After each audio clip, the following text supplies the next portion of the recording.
Hello friends, welcome to CEC Gurukul Lectures. Dear friends, we are here for you again with our special session on career counseling called Pratibha Samvardhan.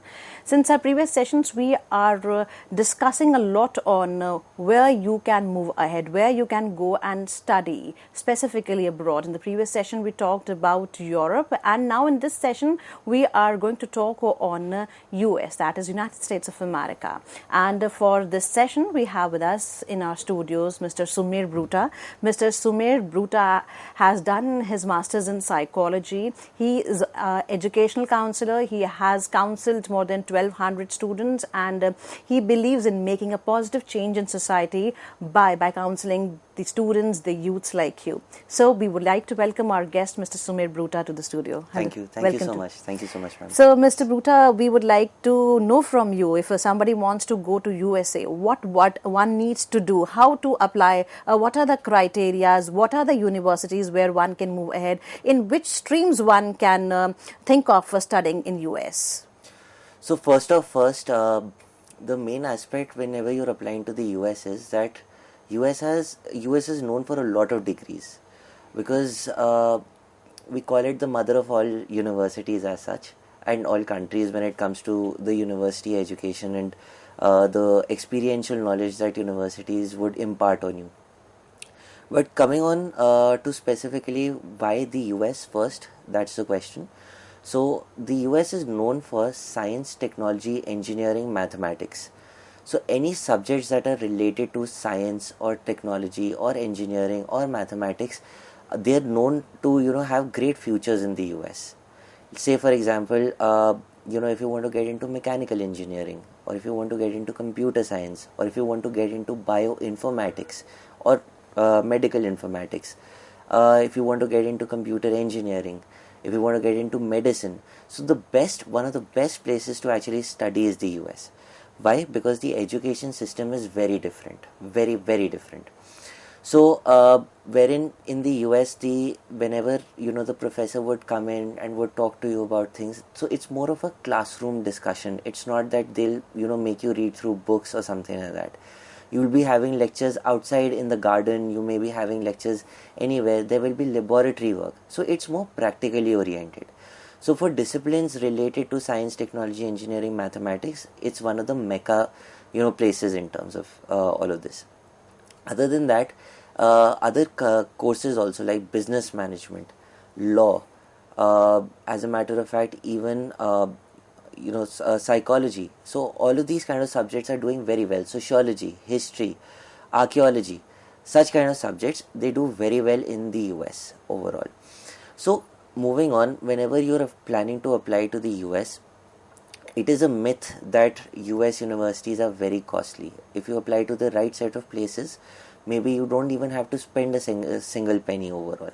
So quickly, I will also walk you through about how do US universities first look at you, look at your application whenever you apply to them. So the first and the foremost thing whenever a US university whenever they look at you, is they always try and understand the strength of curriculum that you're coming from. Maybe you're an IB student, maybe you're a CBSE student, maybe you're a state board student or a Cambridge curriculum student. So they would first want to understand that as a student, what kind of subjects do you have? Do you have physics, chemistry, mathematics with computer science? So then you have the most rigorous set of subjects. But if you have something like a physics, chemistry, math with physical education, it can be difficult to convince the top institutions overall in the US as such. But they also look at college prep grades. So the main thing that also comes into play is that college prep grades would include any sort of advanced placement exams. Advanced placement exams are those exams wherein it is the US system basically. So in the US system, what usually happens is a 9th class student can give 11th class mathematics exams and things like that. So if you give AP exams, they're conducted through college board. So if you give AP exams, and if you score well in those, so you're adding to your academic profile as such. The next aspect that they also look at is that if you've given any sort of Olympiads and if you've won in those Olympiads as well. So in those particular Olympiads, so for example, if these are international Olympiads like ISO, IMO, those kind of Olympiads, then that also adds a lot of value to your profile. There are a lot of standardized tests that one can give, but typically in the US you have to give the SAT or the ACT exam. So most of the people typically here in India, they give the SAT exam, which comprises of your English and your mathematics, whereas ACT may comprise of your English, math as well as science. So if you're scoring out of 1600, so SAT scored out of 1600, and if you're scoring anywhere around 1480, 1500, 1550, 1600, there is a very strong chance that you will be able to get through, very top notch universities. Of course, that's not the only thing that the universities look at, but your overall grades as well. So your overall grades from grade 9th, 10th, 11th, of course your 12th half yearlies, your predicted score, your pre-board scores, all of these things, are the first things that the universities in the US would look at as such. The next aspect that they look at is, now the problem happens because we are all Asians, right, who are applying. So it's not only us who are applying from Asia, there are people from other countries also who are applying. So in the top-notch universities, they want to see that how does one applicant differ from the other. So that is why only it is not your marks that they would count in terms of your applications, but they would also see in terms of your teacher recommendations. So what is a teacher recommendation? How has the student been in terms of studying? What is the general aptitude of the student? Has the student contributed to the academic environment of the class? All of these kind of things specifically come into play whenever you're doing teacher recommendations. Essays. Now college essays are specifically another area wherein what happens is that the universities are very interested in knowing what kind of life experiences have you had, right? That helps them in differentiating you from one another. So your life experiences talk about what level of maturity do you have as a person. So those kind of aspects come into play. The way you're crafting your application form also. So US has something which is called the Common App application. So Common App application is a very huge form wherein they're asking you about your extracurricular activities, your essays, your academics, all of those kind of things come into play. But as a matter of fact, with regard to the application form, there are a lot of things that one can do. Say for example, how do you report your extracurricular activities in the form? How descriptive are you in the form? How are you using that additional information section in the entire application to your advantage? So that is what they would look at. Another aspect that they also look at is the demonstrated interest aspect. So demonstrated interest means that before applying to a particular university, how have you gone above and beyond to basically demonstrate your interest to the university? Maybe you've been to the US and you have done campus tours, or maybe you have spoken to admission officers, you have attended their webinars or their seminars, because a lot of admission officers, they come to Delhi also, or you're a city near you or something, or maybe the city that you're staying in, and you have to specifically communicate with them. So admission officers note this thing down very specifically, very, very specifically. The next aspect that they also look at is the talent. So what kind of extracurricular activities have you had in, from grade 9th onwards? If you're somebody who's applying to a very top-notch university, and if you're just waking up in class 12 that you have to work on your extracurricular activities, it may not be a very sound decision overall. So the way that it goes is that in your extracurricular activities, you have to showcase depth. So for example, I have one student who was preparing his profile. Now in his profile, what he did initially was that he first made a tongue controlled wheelchair. So a tongue controlled wheelchair used artificial intelligence to map the tongue movement of the person who's sitting on the wheelchair and accordingly move. The second aspect that the student typically took over was that he made a helmet. The first thing that he made was the stick. So that stick had certain sensors that could assess the distance and the speed between the person and the obstacle. That triggered a vibration in the handle of the stick overall. And then the third aspect of this entire project was that he was also making a helmet which had a earpiece attached to it that could give that had also the Google turn-by-turn navigation. So these things prove depth into your application. And if you've done it over a continued period of time and you've crossed different stages comparatively, they also want to see what kind of a unique talent do you have. You may be a very skilled guitarist, or you may be a very skilled cello player, or something on those particular lines, but you have to be active in terms of demonstrating that. Just merely getting certificates in terms of singing, dancing, music, anything is not something that is required by universities, but rather if you have been into recitals, if you've performed publicly, so these kind of things specifically would come into play. Your leadership potential, how have you contributed to the success of other people? That is what they would look at very significantly. So motivating others, delegating tasks, if you've basically started a new thing overall wherein a lot of people are supporting you, so all of these things count as leadership potential. And of course the last thing is the counselor recommendation. So wherein your teacher talks about your overall aptitude in your teacher recommendation, your counselor recommendation specifically talks about you as a person holistically, right? So this is what universities typically look at whenever you're applying to the US. So in terms of your extracurriculars, you have to be very creative in terms of your activities, the way you're building on those particular activities. Your academic profile has to be also very strong. So your 9th, your 10th, your 11th, your 12th, what kind of additional tests you're giving, how is your SAT score. So in a nutshell, that is how US universities look at a particular applicant. So you have given a deep insight how one need to prepare oneself at the school level, because if you are preparing yourself at the school level, it means you are somewhere on the road to the USA, if I'm not wrong. Of course.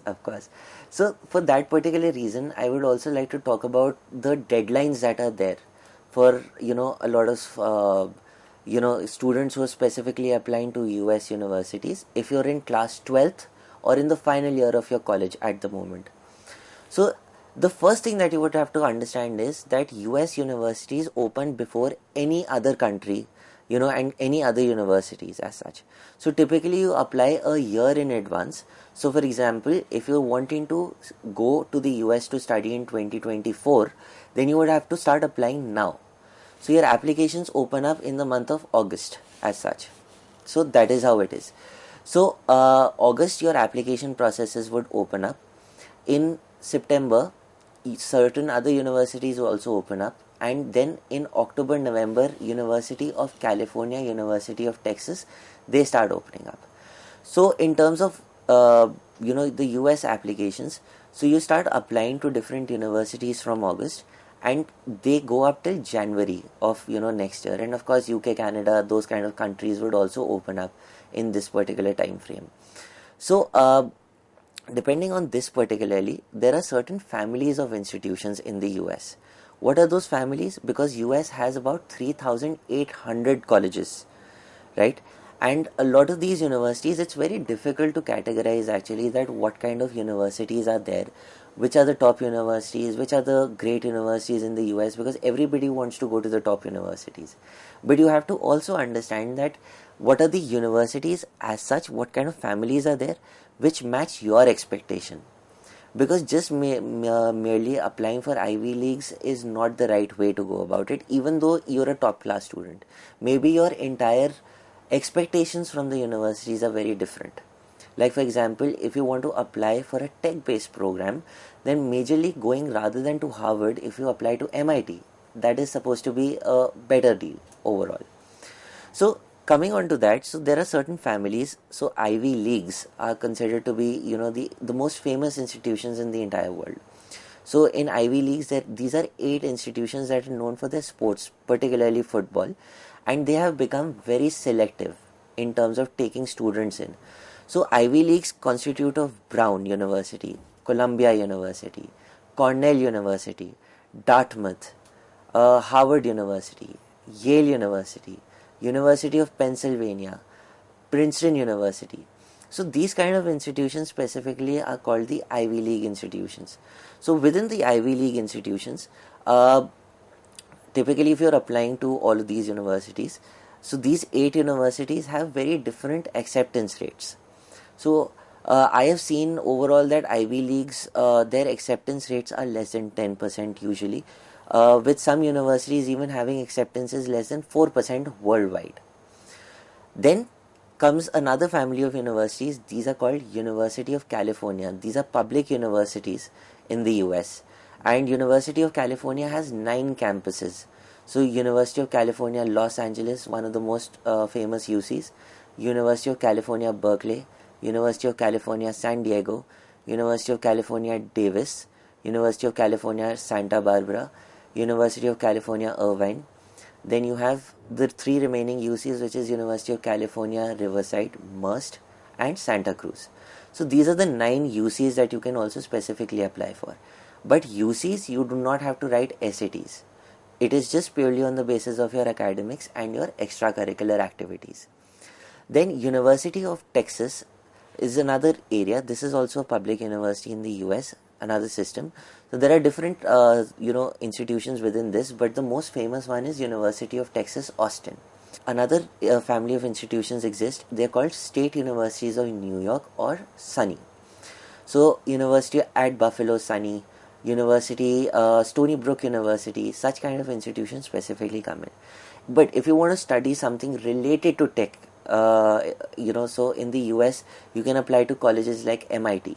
You can apply to colleges like Georgia Institute of Technology or Georgia Tech, California Institute of Technology, Caltech. You can also apply to other institutions like Virginia Tech. So these kind of institutions are very well known in the US. But the main difference is that universities in the US are always categorized between public universities as well as private universities. So when we apply to a public universities are typically huge in size, right? They have a very strong research backing. They are also very well known in terms of their laureates and their Nobels and things on those particular lines. And public universities, typically the class size will have hundreds of students in class and maybe thousands of students on campus. But public universities are very well known to balance academics and extracurricular activities very strongly. But in comparison, when you apply to a private university can be large or small. So typically what happens is that in a private university, it can be either, so all your Ivy Leagues are private universities. So, but private universities don't focus more on research because their funding for research may be limited in the US. However, in comparison, a private university would be able to help you specifically with regard to, having very strong academics. So this is how families of institutions typically exist in the US. So largely when you apply to the universities in the US, so there are multiple areas. So Common App is one application system wherein there are thousands of universities that you can apply to. Coalition App is again another system. So Common App, Coalition App, more or less most of the universities are available here. Apply Texas. So if you want to apply to Texas based universities, this is the portal that you can specifically apply for. So Apply SUNY is another for State Universities of New York. For Illinois based universities, maybe if you want to apply to Chicago or something on those particular lines, then My Illini is a portal where you can apply. And then University of California is another place which houses for all the 9 UCs. So University of California, LA, Berkeley, San Diego, and so on and so forth. So typically that is how it goes. So you have to first understand that what is the budget that you're looking at, number one. Number two, you have to also understand that the study that you want to do, maybe you want to study biology, maybe you want to study chemistry, you want to study history, you want to study psychology. Rather than looking at the university per se, you would have to also see that how is that major faring in terms of other institutions comparatively. Third, you have to also understand that in terms of the US based universities, there is something which is called scholarships. So scholarships can be of different types. So is that scholarship available in this particular university or not? That is what you would have to also focus on. Are you comfortable with the geography? Like for example, if you apply to the West Coast, so West Coast categorizes of California and other states. But if you're applying to the East Coast specifically categorizes of Massachusetts, Boston, then you could also look at New York, all of these kind of areas. Amherst. So now what happens is typically that whenever you're applying, so weather plays a very strong role in terms of dictating whether you'll be happy in that university or not. So typically California is on the warmer side, the west coast. The east coast is a little on the colder side as such. So this is how you would have to also plan out. Another tip that I would like to also give you is that whenever you're researching your universities, try and find out, are you a good fit? Because what happens is that whenever you apply, so US universities do not have a specific entry requirement, but rather they have average admission statistics.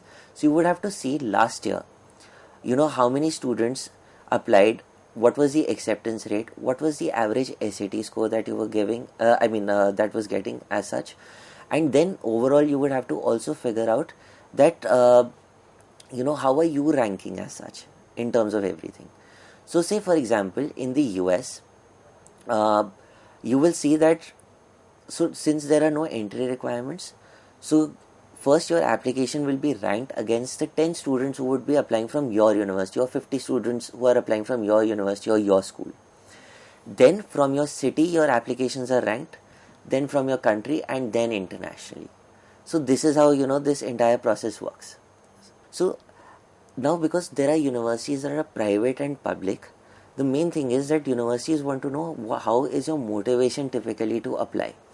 So typically, if you're applying as an undergraduate student, it can be possible that your university has multiple deadlines. But in the US, if you're applying to an early decision university, so an early decision university is typically for in private institutions. So in early decision universities specifically, you will have probably Princeton, you will have Columbia, you will have Dartmouth, you will have Northwestern Chicago, you will have Boston University, New York University, these kind of institutions. But there is a policy attached to this. The policy is that you are signing a contract with the university that if you apply and if you get through, you will have to withdraw from all other choices worldwide. So probably if you have applied to a few colleges in the UK, you have applied to a few colleges in Canada, you have applied to a few colleges in India, but if you get through the university that you applied for in early decision, then you have to absolutely attend it. You would have to withdraw from those choices as such. Versus when you are applying to early action is both available in public universities and private universities. But in early action specifically, it can be restrictive. Say for example, if you're applying to Harvard, so Harvard says you can only apply to my university in early action. In public colleges, you can still apply, but other private universities you can't apply. This is called single choice early action. Versus in public universities, in early action, it is non-restrictive. Right, so you don't have to specifically cap the number of applications that you would have to put, as long as you're applying to public colleges in the US. Regular decision is wherein you do not have any sort of policies. It's the final decision. It's the final call.